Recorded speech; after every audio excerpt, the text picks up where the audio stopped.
시장에 보는 눈을 키우는 시간입니다. 오늘은 박상현 하이투자증권 전문위원님 모셨습니다. 위원님 안녕하세요. 네, 안녕하세요. 안녕하세요. 새해 복 많이 받으세요. 네, 새해 복 많으십시오. 어제 국내에서 오미크론발 첫 사망자가 나왔습니다. 또 프랑스에서는 새로운 변이 바이러스도 참모를 했고요. 한국으로 보면 지금으로부터 한 달이 조금 골든타임일 수도 있는데 물론 이런 부정적인 여론은 있습니다. 그럼에도 불구하고 위원님께서는 긍정적인 면을 더 강조하신 걸로 제가 알고 있는데요. 짧은 조정장 마무리하고 확장 국면에 진입할 것을 보는 이유가 한 4가지 정도 있다 그러는데 한번 설명해 주시죠. 예, 말씀하신 대로 지금 오미크론발 코로나19 확진자 수가 전 세계로 보면 이제 계속 사상 최고치를 이제 경신을 하고 있고 그 흐름 자체도 보면은 1월 중하순까지는 일단 확산세가 좀 유지될 거로 보고 있습니다. 근데 지금 미국에서 나오는 얘기나 각종 이제 오미크론과 관련된 여러 가지 그 정보에 따르면 사실은 이제 중증화 정도 자체가 그렇게 심하지 않다. 특히 이제 사망률 자체가 코로나 이 확진자 수가 사실은 많이 늘어났음에도 불구하고 사실은 오히려 줄어들고 있는 상황들이고 남아공 같은 경우도 이미 코로나19 확산세가 좀 주춤한 이러한 상황으로 봤을 때 1월 중하순을 기점으로 해서 좀 최악의 국면은 좀 지나지 않을까라는 쪽에 좀 생각을 하고 있고요. 물론 그 후의 흐름을 저희가 예측할 수는 없긴 하지만 일단 이번 오미크론발 코로나 확산세 자체가 공급망 차질이라든지 심각한 락다운 자체를 유발시키지 않는다라고 하면 경기에 미치는 영향은 사실은 좀 제한적일 수 있는 부분들이 있는 것 같고요. 그것 때문에 어제 미국 증시도 그렇고 그 국채 금리 자체도 이제 급등을 한 부분 자체가 아마 경기 리스크 자체에 대해서 상당 부분 좀 떨어내는 분위기가 아닌가라는 쪽에 좀 생각을 하고 있고요. 그러한 차원에서 이제 국내 경기 자체도 최근에 이제 하반기 들면서 조금 경기 모멘텀 자체가 상당히 좀 둔화가 됐는데 이게 연초를 지나면서 이제 조금 반등할 수 있는 여지를 사실 좀 본 게 앞서 말씀 4가지라고 이제 말씀을 하셨는데 첫 번째 부분은 이제 IT 업황과 관련된 부분입니다. 물론 최근에 이제 반도체 업황에 대한 어떤 그 우려감 자체가 많이 이제 좀 시석화되고 오히려 조금 이제 조기 반등에 대한 어떤 기대감이 커졌는데 실제로 우리나라 그 IT 업황, 그러니까 출하 재고 사이클을 보게 되면 사실은 좀 저점을 좀 통과하는 모습들이 좀 나오고 있습니다. 그래서 그렇게 보면 예상보다 일찍 반도체 ICT 업황이 사실은 좀 조정을 마무리하고 재차 좀 확장 기조로 가지 않을까라는 부분 자체가 일단은 국내 경기 회복에 좀 중요한 근거가 되는 것 같고요. 두 번째는 아무래도 이제 중국 경기 부분인 것 같습니다. 최근 여하튼 우리나라가 증시가 차별화되고 하는 원인 중에 하나가 일단 중국 경기에 대한 우려감이 여하튼 우리 증시에도 좀 반영이 되고 있는 부분들인데요. 지난해 말부터 이제 중국 정부가 지준율 인하라든지 금리 인하 이러한 것들을 이제 시행을 하면서 이제 경기 경착륙을 좀 방어를 하고 있습니다. 그래서 중국 정부가 추가적으로 아마 경기 부양책을 아마도 2월 북경 올림픽을 전후로 해서는 내놓지 않을까. 특히 이제 그때는 통화 정책뿐만 아니라 재정 정책 쪽을 좀 강화하는 모습을 좀 보인다라고 하면 국내 경기에도 사실은 좀 우호적인 영향을 미칠 수 있는 부분들인 것 같고요.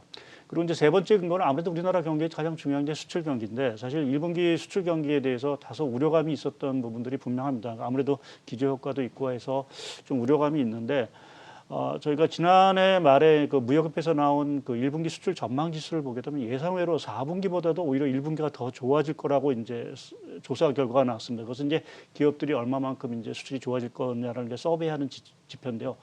이제 그렇게 보면 1분기 수출 자체가 예상보다 상당히 호조를 보일 거다라는 부분. 그리고 마지막으로는 국내에도 코로나 확진자 수가 계속 이제 늘어나고 있고 최근에 좀 둔화된 모습이긴 하지만 그것이 진정된 이후에 정부가 추경이라든지 이러한 것들을 좀 내놓을 가능성이 있다라는 부분에서 보면 국내에도 이제 보복 사이클 자체가 다시 한번 좀 재현될 수 있다는 가능성에서 국내 경기의 어떤 둔화 모멘텀이 연초를 지나면서 다시 좀 반등하는 쪽으로 좀 가지 않을까 좀 생각을 하고 있습니다. 네, 이렇게 4가지 근거를 쫙 말씀해 주셨는데요. 한 가지 근거를 한번 살펴보도록 하겠습니다. 첫 번째 근거가 IT였어요. 가장 우리 국민들이 관심을 갖고 있는 섹터가 아닐까 싶어요. IT 조정의 반등이 있다면은 일단 우리 증시에 훈풍이 바로 불어올까요? 그리고 또 일단은 1월 초를 연초를 기점으로 반등이 올 거라고 생각을 하시는데 그 정확한 기점이 좀 언제라고 생각을 하시는지도 궁금해요. 예, 아무래도 말씀드린 대로 코로나 확산세 이런 것들이 조금 진정이 돼야 된다는 좀 생각을 하고 있고요.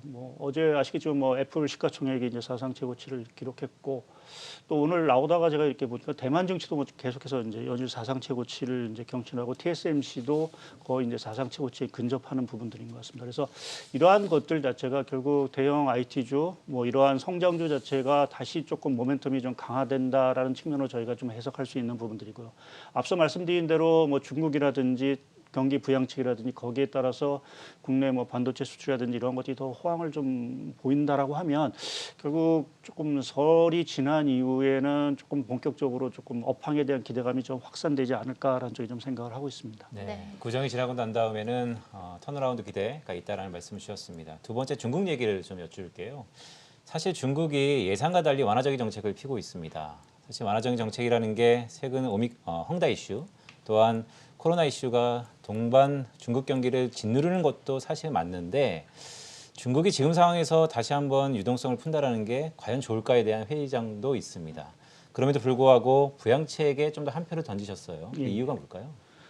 일단 중국 경기 상황이 너무 안 좋습니다. 뭐 지금 4분기 성장률도 보게 되면 뭐 시장 컨센서스 있긴 하지만 3%대 성장률을 사실은 좀 예상을 하고 있고 뭐 이러한 추세로 가게 되면 올해 중국 성장률을 5%를 사실은 대부분 전망을 하고 있는데 그 수치를 사실은 달성하기가 좀 쉽지 않은 상황들입니다. 그래서 중국 정부 아무래도 공동 부유를 한다고 하지만 결국 이제 실업률이라든지 이러한 또 취업자 수를 어느 정도 보정하기 위해서는 성장률이 필요한 부분들이 있고요.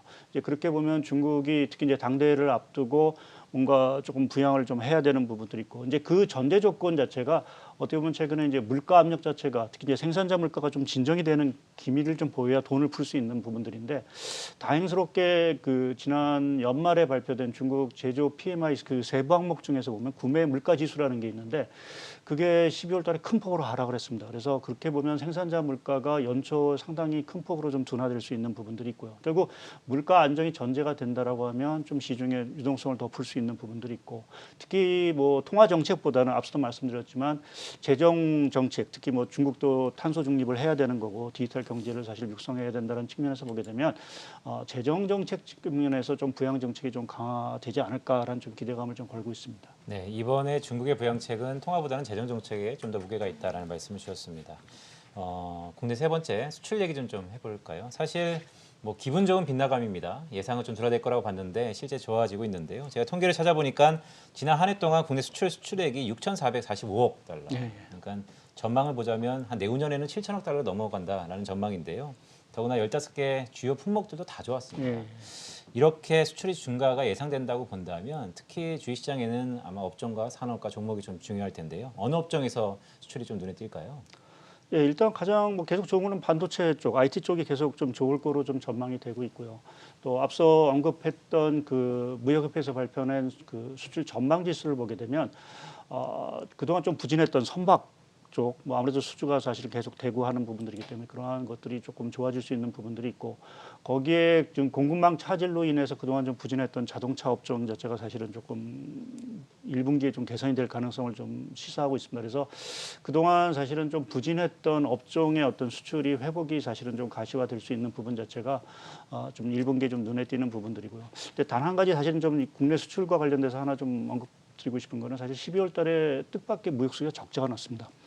사실 수출 호조 속에 무역 수지 적자가 났다는 거는 그만큼 이제 비용 부담 자체가 상당히 이제 컸다라는 부분들이기 때문에 기업 이익에는 좀 부정적인 신호인데 이러한 신호 자체도 아마 조금 1분기를 좀 지나면서는 상당히 좀 완화가 되지 않을까라는 쪽에서 뭐 그동안 이제 자본재 업종 이러한 쪽에 좀 비용 부담이 상당히 컸었는데 그러한 것들이 조금 완화되지 않을까라는 쪽에 좀 기대를 좀 걸어보고 있습니다. 네, 시각을 좀 돌려보도록 하겠습니다. 작년 최고의 악재 중 하나였던 공급 병목 현상. 이 현상이 또 하나의 기업과 정부의 투자를 이끌어내기도 했습니다. 작년 또 연간 전망 리포트에서 이 미국 주도의 글로벌 슈퍼 투자 사이클과 미국 주도의 신공급망 구축 전략에 대해서 깊이 있게 분석을 하셨던데요. 삼성이 미국에 투자를 한 것도 이에 대한 하나의 축이라고도 볼 수 있겠죠? 예, 뭐 지금 바이든 행정부가 들어온 이후 이제 신공급망에 대한 얘기를 계속하고 있는 상황들이고 실제 뭐 앞서 얘기하신 거로 뭐 삼성전자의 어떤 투자 유치라든지 뭐 이러한 쪽으로 적극적으로 유치를 하고 있는 상황들이고요. 더구나 이제 미국과 중국의 어떤 패권 갈등 속에서 결국 미국이 그 패권 갈등의 주도권을 계속 끌고 가기 위해서는 결국 이제 반도체라든지 이런 디지털 경제에 대한 어떤 투자라든지 이러한 것들을 본격화하고 그것이 또 중국 주도가 아니라 미국 주도로 사실은 모든 글로벌 구축을 해야 되는 어떤 필요성이 크기 때문에 이러한 미국 주도의 어떤 투자 사이클 자체는 상당 부분 이게 단기적인 이슈가 아니라 어떻게 보면 좀 중장기적인 이슈라는 측면에서 보게 되면 경기라든지 또 주식시장에는 상당히 좀 긍정적인 부분들이 아닌가라는 쪽에 좀 생각을 하고 있고요. 거기에 지금 뭐 미국과 더불어서 EU도 지금 탄소 중립과 관련된 새로운 투자 이러한 것들을 적극적으로 지금 어떤 지금 계획을 하고 있고 실행에 옮기고 있는 부분들이기 때문에 어찌 보면 저희가 이제 2000년대 중후반 중국 그 빅사이클 투자 사이클을 한번 경험을 했는데 또다시 조금은 좀 장기 빅 투자 사이클을 좀 기대해 볼 수 있는 국면이 사실은 좀 다가온 것이 아닌가 좀 생각을 하고 있습니다. 네, 말씀 주셨던 것처럼 사실 투자라는 게 기대에 대한 수익률, 기대 수익률이 높아지는 하나의 방법이고 그것의 연장선상에서 주가 지수의 수익률도 결정되기 때문에 매우 중요한데요.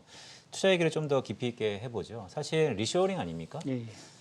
지금 생각해 보면 전신인 트럼프 정부가 많이 밑거름을 닦아놔서 바이든 정부가 물론 코로나라는 촉매제 역할도 있었지만 그런 결실을 맺는 거다라고 볼 수도 있겠는데요. 이런 미국 주도의 글로벌 밸류 체인의 변화, 이런 투자 사이클에서 우리가 특히 눈여겨봐야 될까 어디일까요?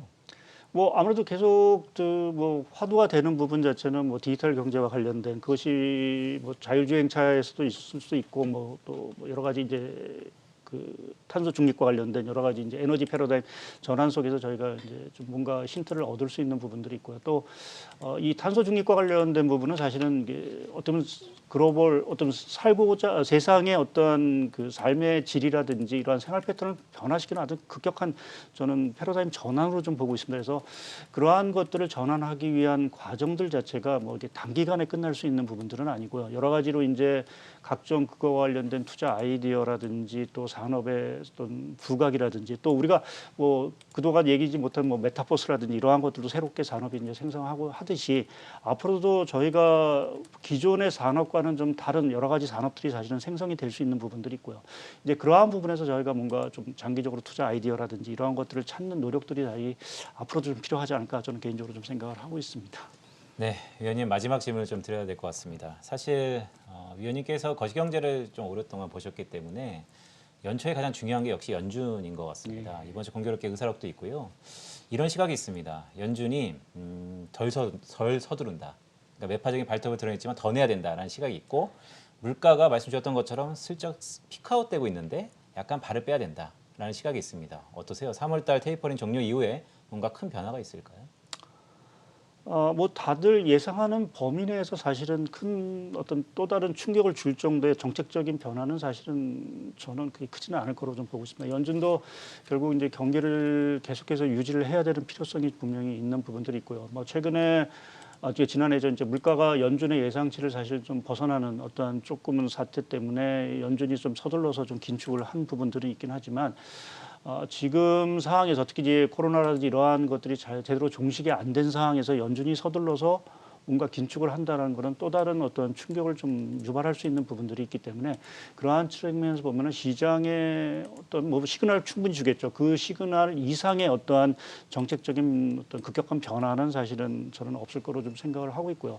이제 단 한 가지 이제 저희가 뭐 미 연준의 정책만을 사실은 조금 계속 이제 주시를 하고 있는 부분들인데 국내 금융시장이나 경기 측면에서 보게 되면 사실은 중국의 정책 변화 이 부분을 사실은 좀 더 연초에 좀 주목을 해야 되는 것이 아닌가라는 쪽에 좀 생각을 하고 있습니다.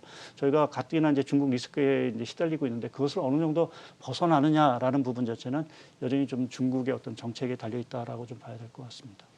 네, 알겠습니다. 지금까지 하이투자증권 박상현 전문위원과 이야기 나눠봤습니다. 오늘 말씀 고맙습니다. 예, 감사합니다.